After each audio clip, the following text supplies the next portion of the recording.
Welcome to the Diaries of the Bearded IFA, and today's guest is Ola from Fundment, the CEO and founder. Ola, thank you for coming along. How are you? I'm very well, Rob. I'm very, very well. Thanks for having me. This is very good. This really is good. Podcast. And welcome to North Wales, by the way. Have you travelled these parts before? I have been a few times, but sometimes I forget where I've been. But I think I've been to pretty much every part of the country. I bet. Around now. So you are a busy guy, so I do appreciate your time. And for those listening and watching, let's go backwards. Tell me a little bit about you. How did you become the CEO and founder of Fundment? Where did it start? Well, I've always been a naturally curious person about my environment, about the sort of economy that surrounds us, and that, if you're curious about it, you respond to it in several ways. And for me, that's led me to pretty much everywhere. Studied economics in Scotland. Off the back of that, built a career in asset management as a young trainee with good old Aberdeen Asset Management when it was just a pure asset manager. And from there, I went to BlackRock, where I worked on the various parts of the business. Eventually in the iShares ETF part of the business. After that, left and set up this company called Fundment, which, around 2015, 2016, if you had told me, 10 years down the line would be the company we are today, where we've changed the industry in terms of what advisors and clients should expect from their platforms, where we're continuing to sort of push the boundary in terms of what excellence look like, I would have beaten your hands off. So it's been a very good 10, 15 years, really. But a lot of that goes back to, my upbringing, my education, and everything else. So it's all come together, and here we are. Amazing. Where did the name Fundment come from? Oh, God. Honestly, I wish I could give you an incredibly exciting, interesting story about it. But quite frankly, it was just an experiment. It was just an experimentation of one thing, investment, and then funds. Yeah. So you start to mess around. You go, okay, fund, investment. Let's take it. Can't be fund invest. That would be horrible. And it can't be meant invest. That would be bad. It doesn't sound good. Fund meant sounds okay, doesn't it? It does. So you go with that, and then you then try and see if you can obtain some other, regulatory and marketing resources for it. One of them is, can you get a .com domain for that company name? Again, companies that are being born today don't care too much about it. They find a name and then they go with some, whatever they can find, .ai, whatever, it's fine. But go back 10 years ago, you really want a .com domain, and you also want a .co.uk at the same time. So I was able to, fortunately, find a free domain. I didn't have to pay anyone. So fundment.com was available, and fundment.co.uk was also available, luckily. Okay. So I just snapped them for like £1 or something like that. Yeah. It's taken us, again, the best part of 10 years, to get people familiar with the name and to get them comfortable with it. But it's not a name that came off some Greek gods or some name that, represents some imaginative, future, or, it's just. But I get it. Fund investment. And yeah. It comes across sort of edgy, modern, youthful. I'm glad you said that. No, I do. I know, you've not paid me to say that. It's genuinely what I think about it. Let's talk about something that I'm really passionate about, and you touched on it there: disruption. Trying to do something different. Where does that come from? What made you think we need a bit of change here? We need a bit of, a change in direction of where the industry is, because Fundment's certainly trying to do that. If I touch on the advisor conferences you have, they have a much different feel. They're educational, they're fun, they're engaging, rather than us being in a boardroom, slides. Where does all that come from and why? Yeah, I would say a lot of them probably you could say is my outlook to life. I believe in investing in people. A lot of people have invested in me, not less my mother. And a lot of people outside the family, as I said to you, my education, my professional life, when I joined Aberdeen all those years ago, as a young graduate, people took time to sort of, invest in me, and that carried on all through BlackRock.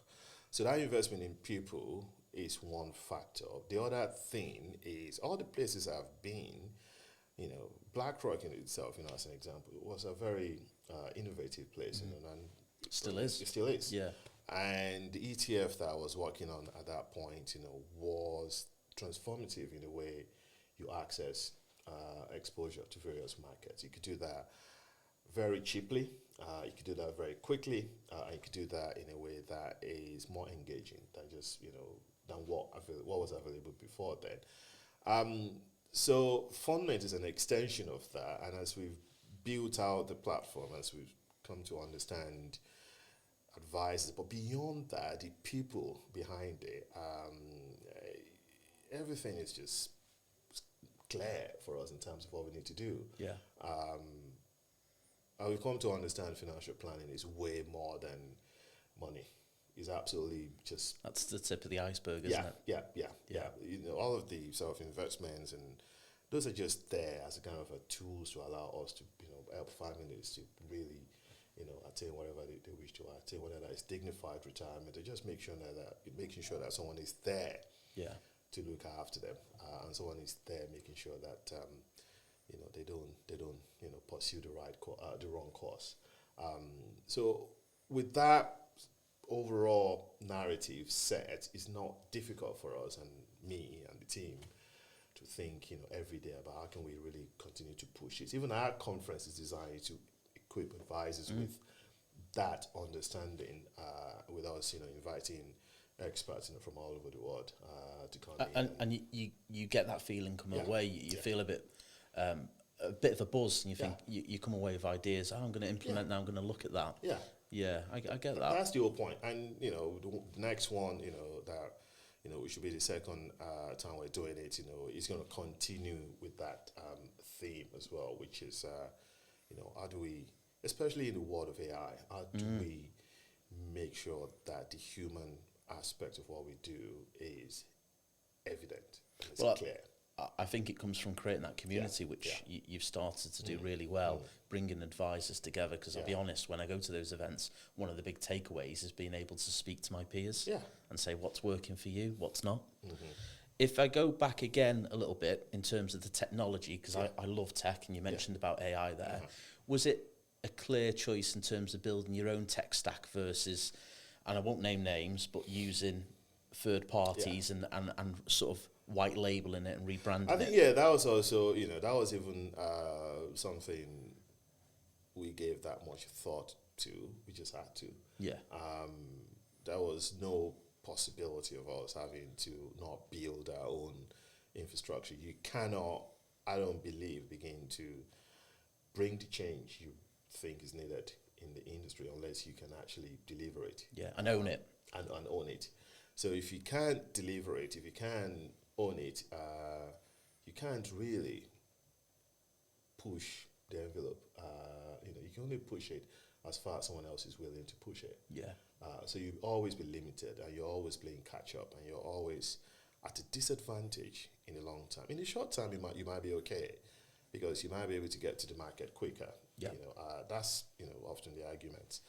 You might be able to borrow what someone else has done, or what some might say, don't try to reinvent the wheel. Sometimes people throw that out too easily. There are times where you might actually need to, if what is there is not moving fast enough. Yeah. And so with us, that was never a choice really. We just had to build Let's do everything, it. you know, because we see ourselves first as a technology company that is operating in our space. So how can we be that if we're not building everything ourselves? And in fact, a lot of the things we build them in advance of us having the scale to even build it. You know, we began holding client money and running our own books and records. I can go into some of the more platform operational stuff that your audience probably will find maybe not as interesting. But we were doing all of that in advance of the scale coming, which we now have. But the point is, we probably won't have that scale and be able to deliver the experience that you guys love if we didn't do that. If we didn't put all those investments in 5, 6, 7, 10 years ago, and we're now today putting in more investment for the next 10 years. Yeah. So we're always investing in advance of, what the market needs. And on that investment, I do think, and a lot of IFAs will agree with me here, that it's actually the paraplanners that drive a lot of this decision making within businesses as to which platforms we use. If they have an easy life using a platform, and I'd say so far our experience, and we're fairly new to Fundment over the last 6 months, I would say that the ease of use is one of the huge advantages. So if you get the paraplanner buy-in, I think you tend to get the firm buy-in. Have you seen that when dealing with firms? I think we've seen that.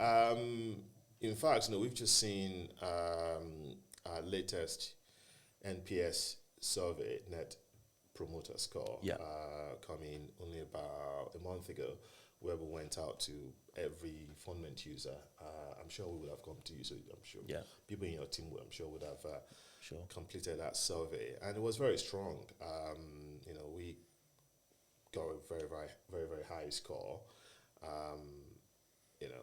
But beyond that, there are also some insightful information that came through, which is, for most Fundment users, I think ease of use is their number one reason what they like about it. In fact, there was very few talking about cost. It was really, really right at the bottom of what they really, really love. It was ease of use, it was intuitiveness of the platform, and it was also support that they're getting from us using the platform. And I think that's the same thing clients say to the advisors. If you're doing the job right, giving good advice, good service, cost really reduces down that priority list, doesn't exactly, it? Yeah, so that was, like fourth, maybe even lower than that. I was having to look at where is cost here, because if you read, industry commentary, it feels like everyone is just competing over cost, and very little is being said about value. And value is a very complex thing to actually break down. So we understand that, and we sort of spend more time with we value paraplanners up and down the country. We've invested in a few of the paraplanning initiatives out there. I can't remember the specifics, at this point, but we engage with them, and we want to understand more. What can we do to really make their lives easier? We're known for having a very strong onboarding tool, to get clients onto Fundment. I've been told it's probably the best in the marketplace. But we're not resting on that. We've actually revamped it. I don't know if if your team have taken a look at it. There's a couple of inefficiencies within it that we've thought, we don't like this. Some of them have actually come from the paraplanners themselves, saying, how can you, for example, simplify the way we collect client consent? So instead of having to collect them multiple times, can we do that in just one go? And remember, you're collecting these consents on so many complex things, transfers, income, all of them in one go. So we fixed that. So the onboarding process is actually the best it's ever been. And it's going to get even better. There are other things we're working on. So paraplanners, we take their views very seriously. So if there's any paraplanner listening to this, and you've got great ideas on what you like to see within Fundment, let us know. Let me know, because your views are very important. And I think it's important in business, isn't it, to keep being critical. Yeah. Never think that, okay, yeah, we've completed everything now, we don't need to improve. With the advanced technology, regulation, taxation, whatever it might be out there, there's an opportunity to do something better, isn't there? 100%. So is there anything that you can tell us about what's coming, any changes, anything that you're thinking about? We're thinking about quite a lot. Can get some trade secrets from you? Look, I'm happy to share that, we believe, well, we launched in 2018, so we're 8 years in, and we believe we've built one of the best, infrastructure in the UK. But that is dead. I believe the next 10 years is going to be different. We're living in a world where people need, responsiveness, to be even of a greater level than we've seen before. Yeah. We're seeing a lot of, competing technologies that can actually be a challenge on the value of what advisors do if, people like ourselves don't jump in and try to support that. Support that. Yeah. So you're going to see us, help, in many ways in that respect. So it's important we work together then, isn't it, on that? 100%. So we're going to be there, to make sure that the next 10 years, with AI coming on, across pretty much every stack, every part of the process, whether that is on the platform side or on the, advisor-facing side, all of them are going to come under pressure. Yeah. And we're sort of, put it this way, we're kind of reinventing Fundment, quietly behind the scenes, to help us and also advisors to really, capture even more value. Because I see it as an opportunity, not a threat at all. Yeah. And that also goes back to the benefit of having a control of your own infrastructure. You can build if you need to build faster. You can, reinvent yourself if you feel that's what you need. And that's what's coming. I don't think I've given any specifics away, but hopefully people get. But you've got the eye on the future, these challenges, these threats, these opportunities. Correct. And keep tweaking, adapting, evolving if it needs to. As it is, and some of them, we'll be in position to start to sort of share details, as we start to push them out to the platform over the coming months. Certainly by January, you guys will start to see some of those changes. We will look forward to that. Yeah, that'll be fun. Touching on those 8 years, then I bet it doesn't feel like 8 years because we're roughly 8 years old. We went live in November 2018 as a business. So what a time that's been. We've had COVID, we've had the wars in the world and the cost of living crisis and everything that's gone on, tariffs, you name it. What a turbulent 8 years. It's been I think that's the best way to describe it. And we've been through all of it. 2000, in fact, I could sort of write a Fundment story within the lens of all those turbulence you've just listed. We launched 2018 to no fanfare. No one knew who we were. Just quietly, just a bunch of 2 or 3 idiots in the West End of London. We won't name them. Plus me. Trying to thinking they can actually build a platform and help advisors, support their clients better. I mean, that felt, like a pipe dream. To the little fanfare, very few people knew who we were. We were not growing. There wasn't that much business to come. Yeah. People would rather remain with the legacy players because they seem obviously more credible and sensible thing to do, let's be honest. And then COVID came up. Sad as it was for many families, mine as well included.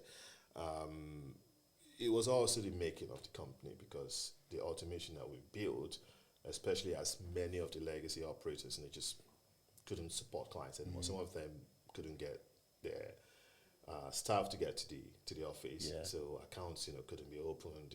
Stuff can be processed. Stuff couldn't be processed. Still dealing with post as well. Although these legacy providers, then our automation began to really come into its own, and that was more or less the beginning of the company's growth. And was really propelled it to where we are today. And where are you today? Roughly, what's under management? So we're sort of approaching, 12, 13 billion of asset, and we're still adding sizable number of new clients. We now have something like 14,000 advice firms. I've been told that's roughly 20% of the market. Okay.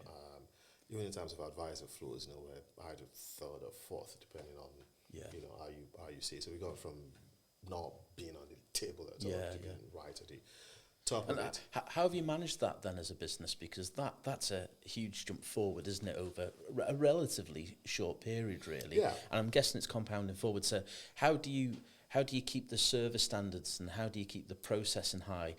You've touched on probably technologies doing a lot of heavy lifting, but how else do you manage that? I think it's, fundamentally, and I think that's probably Fundment's number one asset.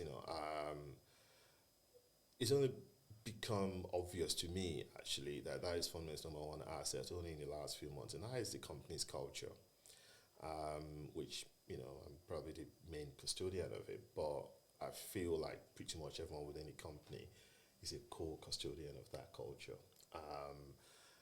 Just like we've asked you guys to tell us what you think of Fundment, where with our survey, we've asked our team as well, what do they think about where things are going, and more than half of them cite the company's culture as the number one thing they would like to protect. So that tells you that everything you guys love about Fundment, the team as well love the same. Yeah. So advisors and clients, advisors and employees, we're all aligned. That we love what's happened so far. We want it to continue. We don't want growth to derail, everything people love about the company today. Is responsiveness, is approachability, the ease of use of the product and everything else around that. So, because arguably you wouldn't be where you are today without that strong culture. Exactly. So we have that, and I'm so glad we've got it, because if culture is just a thing that I'm banging on about and it's just slogans on the walls, it doesn't mean anything if people don't really carry it, in their heart and then bring that to work every day. And the fact that, the team, actually spelled that out, that this is important, that tells me that, we're good. I'm really biased on that point. I think in a consumer duty world, culture and the business model of any firm in financial planning and financial services in general is so critical to good client outcomes. Yeah, it is. If that culture's off, then the whole ecosystem's going to be off. Everything goes off the back of that. It doesn't matter whether you're great technologists or you're great salespeople or you're great, marketing people. If your culture is wrong, if you're not wired right, if you don't, take doing good by your clients and your partners, right, then it's going to fall apart. So and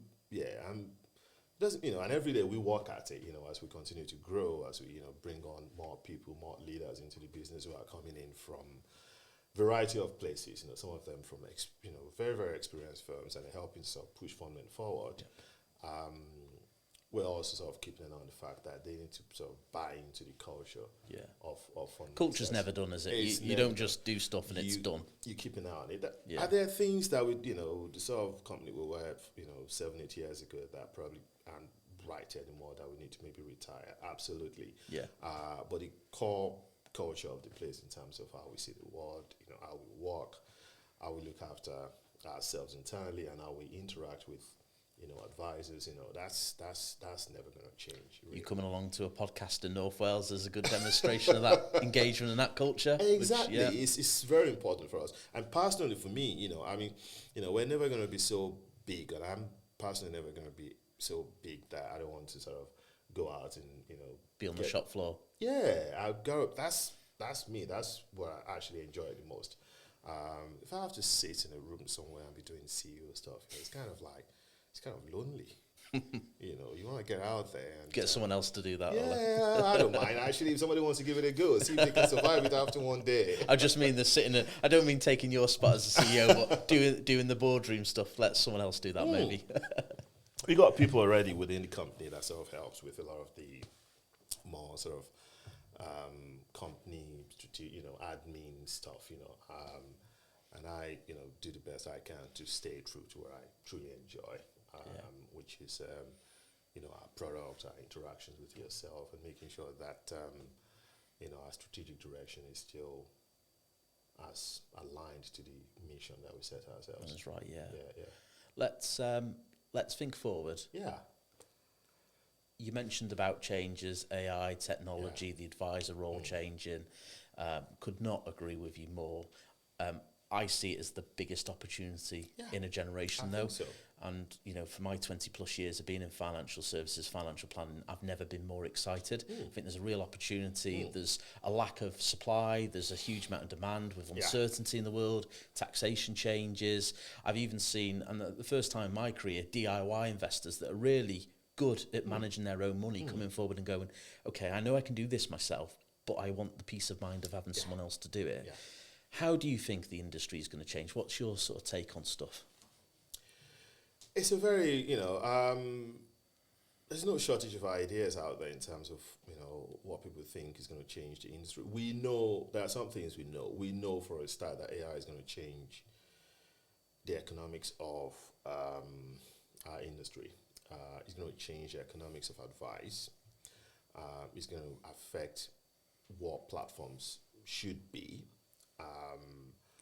And it's going to accelerate a merger of services. So I don't know if we're still going to have your sort of D2C and advice platforms, the way they are today. I don't know. I think we probably end up having some sort of a merge between... Bit of a hybrid. Yeah, a bit of a hybrid. Do you think we'll see less platforms, though? Because that's my... It's a possible... I can see that happening. It's a possibility that we see less platforms. It's a possibility that we... a lot of operators within the space will disappear completely. There are those who think, what is the point of a CRM in that new world?